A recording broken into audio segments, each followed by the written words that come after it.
Good morning friend and students. Sociology with Dhruv Dikshit में मैं ध्रुव कुमार दीक्षित आपका स्वागत करता हूं।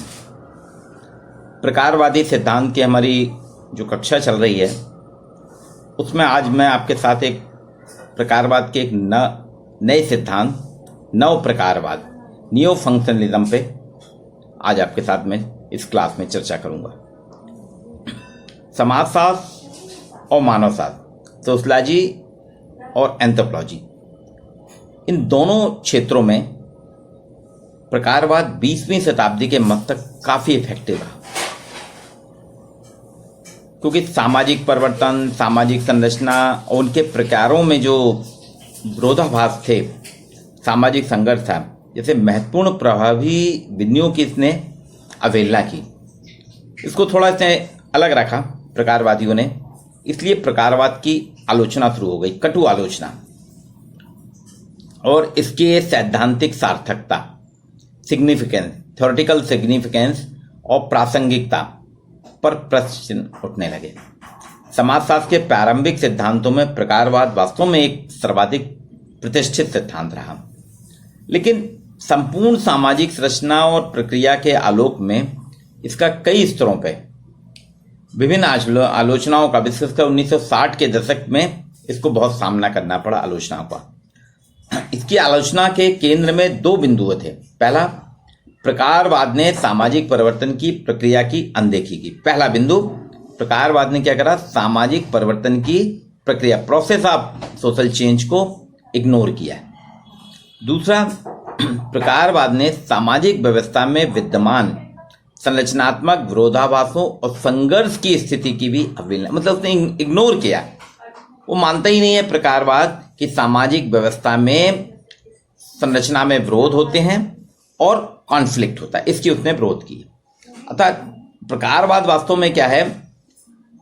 समाज में स्थिरता पर अनावश्यक रूप से जोर देता है, स्टेबिलिटी की बात करता है प्रकारवाद सिर्फ। इस दृष्टिकोण से वैसे वैचारिक रूप से इसके जो विरोधाभास है, इसका जिसने आलोचना की है, उन्होंने इस दृष्टिकोण से कहा कि प्रकारवाद वैचारिक रूप से एक रूढ़िवादी उपागम है, जिसे समाजशास्त्र जैसे आधुनिक और वैज्ञानिक परिप्रेक्ष्य वाले विकासशील विषय के प्रसंग में उचित और उपयोगी नहीं माना जा सकता। अब आप देखेंगे सामाजिक व्यवस्था और संरचना में सिर्फ प्रकारात्मक और सकारात्मक पक्षों पर केंद्रित होने के कारण कुछ लोग तो इसे सहमति का सिद्धांत, कंसेंसस थ्योरी भी कहने लगे। लेकिन फिर भी आप देखेंगे टालकट पार्सन्स ने, कोहन ने और मर्टन ने प्रकारवाद पे काफी चर्चा की। स्पेंसर, दुर्खीम, मर्टन, पार्सन, इन लोगों ने, रैडक्लिफ, ब्राउन, मेलनॉस्की ने प्रकारवाद पे काफी काम किया और खूब चला। लेकिन 60 और 70 की संपूर्ण अवधि और 1980 का दशक जो था, समाजशास्त्री जगत में ऐसा लग रहा था कि बृहद वैचारिक संप्रदाय और सामाजिक घटनाओं को समझने, विश्लेषित करने के महत्वपूर्ण तरीके के रूप में जो प्रकारवाद था, वो धीरे धीरे उसमें से समाप्त हो रहा है। लेकिन इसको पुनर्स्थापित करने के फिर प्रयास हुए। इसी क्रम में अमेरिका के एक समाजशास्त्री हैं जेफरी अलेक्जेंडर, अमेरिकन समाजशास्त्री जेफरी अलेक्जेंडर, जर्मनी के एक समाजशास्त्री हैं निकोलस लोमेन, और ब्रिटेन के समाजशास्त्री हैं G.A. कोहेन। इन्होंने प्रकारवादी विमर्श को, जो प्रकारवादी विमर्श को वापस लाने में फिर एक महत्वपूर्ण, जब बाहर हो रहा था प्रकारवाद समाजशास्त्री संरचना से, समाजशास्त्री विश्लेषण से, तो इन तीन समाजशास्त्री Jeffrey Alexander, Niklas Luhmann, G.A. Cohen ने इसको फिर से चर्चा का बिंदु बनाया। और इसी इसमें आप देखेंगे किंग्सले डेविस हैं, विल्बर्ट मूर हैं, इनका सामाजिक स्त्रीकरण का प्रकारवादी सिद्धांत भी एक प्रमुख सिद्धांत बना। जेफरी अलेक्जेंडर और जर्मनी के निकोलस लुमेन ने एक नए प्रकार से प्रकारवाद को समझाना शुरू करा। इन्होंने कहा कि समाजशास्त्र में प्रकारवादी सैद्धांतिक उपागम जो है विभिन्न दृष्टिकोणों से कई स्तरों पर गंभीर आलोचनाओं का सामना कर रहे हैं, लेकिन इसकी व्यापकता को देखते हुए लंबे समय तक समाजशास्त्री सिद्धांतों का पर्यायवाची सिद्धांत भी इसको माना गया। और बौद्धिकता और सैद्धांतिक उन्मेष के संदर्भ में 1900 के दशक में, और खासतौर से 60 और 70 के बाद से ही इसे अव्यावहारिक, अप्रासंगिक, अनावश्यक रूप से बृहद और अनुपयोगी सिद्धांत की उपमाएं दी जाने लगी थी। इसलिए उन्होंने कहा कि समाजशास्त्र में कमियों के बावजूद भी इसके अस्तित्व को हम नकार नहीं सकते। इसका मतलब कमियां हैं इसमें, लेकिन इसका हम इग्नोर नहीं कर सकते। इसलिए आप देखेंगे जर्मनी और अमेरिका ने, संयुक्त राज्य अमेरिका और जर्मनी ने संयुक्त रूप से मिलकर ज्वाइंट एफर्ट करते हुए प्रकारवाद के एक वैकल्पिक परिष्कृत सिद्धांत के रूप में नव प्रकारवाद का सिद्धांत प्रस्तुत किया, जिसे न्यू फंक्शनलिज्म या नव प्रकारवाद कहते हैं।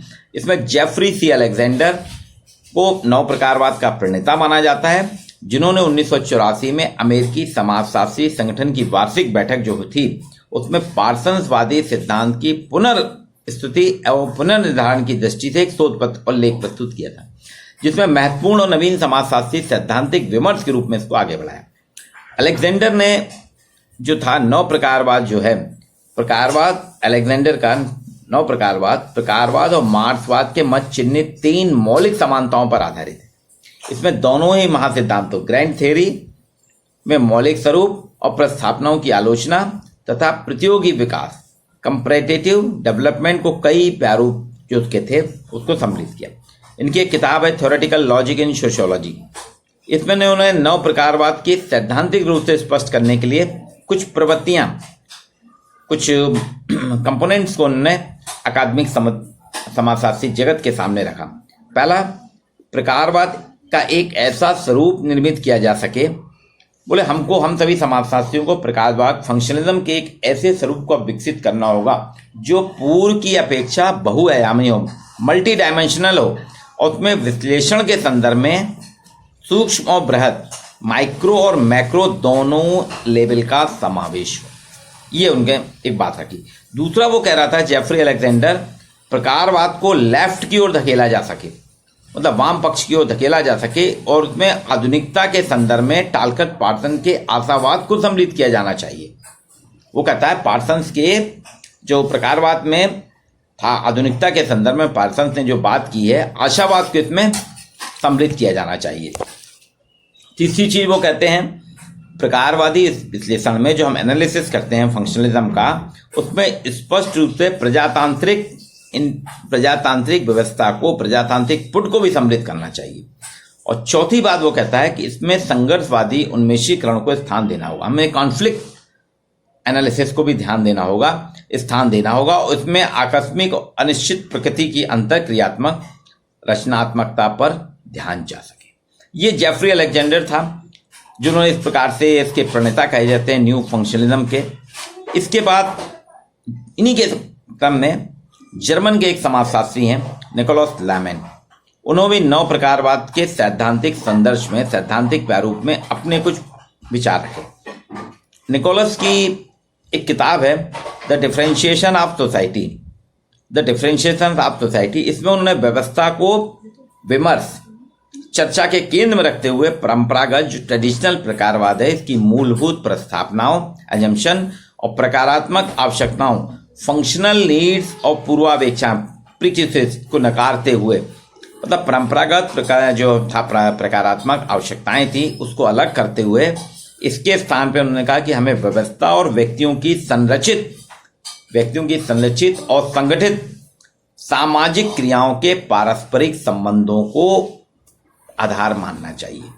वो आवश्यकताओं को अलग करता है प्रकारात्मक, वो कहता है व्यक्ति की संरचित और संगठित जो है सामाजिक क्रियाएं और उनके पारस्परिक संबंधों को हमको प्रकारवाद में स्थान देना होगा। और यही उसका निकोलस का न्यू फंक्शनलिज्म या नव प्रकारवाद है। इसमें उन्होंने कहा है कि व्यक्ति के सामाजिक परिवेश और पर्यावरण में, हर किसी भी व्यवस्था में व्यक्ति का सामाजिक परिवेश और उसका पर्यावरण एक महत्वपूर्ण भूमिका होता है, उसी के आधार पर व्यक्ति अपनी क्रियाएं करता है। ये निकोलस का था। ये जर्मनी के समाजशास्त्री हैं और इन्होंने क्या करा था, इनके साथ साथ मतलब देखा जाए न्यू फंक्शनलिज्म जो है अलेक्जेंडर, निकोलस और ब्रिटेन के मार्क्सवाद को संशोधित रूप से प्रस्तुत किया जे कोहन ने। तो इससे नव प्रकारवाद का जन्म हुआ। हालांकि अभी सोचना ज्यादा काम नहीं हुआ, फिर भी अलेक्जेंडर कहते हैं सामाजिक घटनाओं की व्याख्या का यह एक उपागम है, यह एक सामाजिक घटनाओं को विश्लेषित करने का, विवेचित करने का एक अप्रोच है जिसमें सामाजिक जीवन के जो उपेक्षित पक्ष हैं उनकी तरफ ध्यान हम आकर्षित होता है।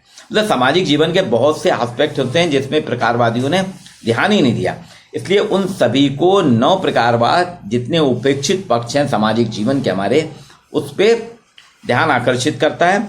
और इससे हालांकि अभी ये नव प्रकारवाद के सिद्धांत जो हैं सैद्धांतिक जगत में उतने ज़्यादा प्रतिष्ठित नहीं हो पाए जितना प्रकारवाद हुआ था, लेकिन फिर भी उसने एक अप्रोच, एक दिशा दिखाई है।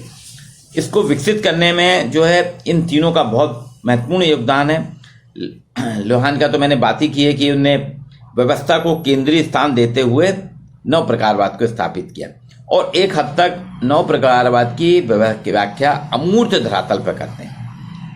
वो कहते हैं मनुष्य की क्रियाओं के संगठित संरचित हो जाने के परिणाम स्वरूप ही व्यवस्था निर्मित होती है। बोले जब हमारी क्रियाएं जब संगठित हो जाती हैं और संरचित स्ट्रक्चर्ड हो जाती हैं तो उससे एक व्यवस्था निर्मित होती है और फिर बहुत से व्यक्तियों के द्वारा जब अपनी अपनी क्रियाओं को संपादित किया जाता है तो इस दौरान इन क्रियाओं के मध्य एक पारस्परिक संबंध का निर्माण हो जाता है और प्रत्येक क्रिया प्रकारों के माध्यम से, मतलब व्यक्ति की प्रत्येक क्रिया प्रकारों के माध्यम से दूसरी अन्य क्रियाओं से संबंधित हो जाती है, जुड़ जाती है और ये समस्त पारस्परिक रूप से एक दूसरे के साथ, ये दोनों पारस्परिक रूप से एक दूसरे के साथ जुड़कर क्रियाओं की एक व्यवस्था का निर्माण करते हैं। यही अर्थात क्रियाओं की व्यवस्था का जो व्यवस्था बनती है वो नव प्रकारवाद है।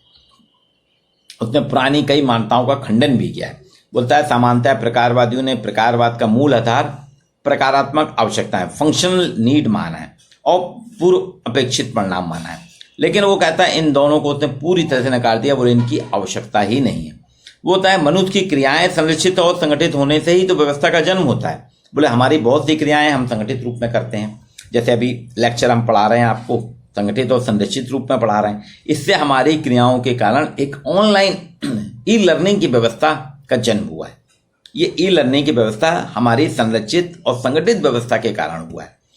मनुष्यों की संरचित और संगठित क्रियाएं, चूंकि मैं आपको पढ़ा रहा, आप मुझसे पढ़ रहे हैं, तो ये आपस में परस्पर संबंधित और एक दूसरे से जुड़ी होती हैं। इसलिए व्यवस्था जो है एक बहुआयामी, एक मल्टी डायमेंशनल पर्यावरण का निर्माण करती है। व्यवस्था और पर्यावरण जो है दोनों संरचना की समानता, जटिलता है। इसमें व्यवस्था अपनी प्रकृति के कारण संबंधित क्रियाविधियों को पूर्ण करती है और व्यवस्था द्वारा पर्यावरण की जटिलता में कमी लाई जाती है। इस प्रकार से क्रियाविधि के कार्य करने वाली सभी सामाजिक क्रियाएं, सामाजिक प्रक्रियाएं जो हैं एक प्रकार से फंक्शन है, प्रकार है। और इसमें इनका मूल लक्ष्य था इन लोगों का कि परंपरागत रूप से प्रचलित प्रकारवाद के विकल्प के रूप में, एक ऑप्शन के रूप में एक अमूर्त अवधारणात्मक योजना निर्मित करना था, जिससे कि हम जटिल से जटिल अनुसंधान योजनाओं को पूर्ण कर सकें और वहीं इसके साथ ही साथ विजातीय अनुभाविक प्रसंगों या घटनाओं का सुगमता पूर्वक अध्ययन किया जा सके। ये नव प्रकारवाद है, न्यू फंक्शनलिज्म है, जिसके बारे में 3 समाजशास्त्री, अमेरिकन समाजशास्त्री जेफरी अलेक्जेंडर और जर्मनी के समाजशास्त्री निकोलस ल्यूहमान और ब्रिटेन के समाजशास्त्री G.A. कोहन ने काफी काम किया है नव प्रकारवाद पे। आज आपके साथ चर्चा की, कल एक नए समाजशास्त्री सिद्धांत पे आपके साथ मुलाकात करूंगा।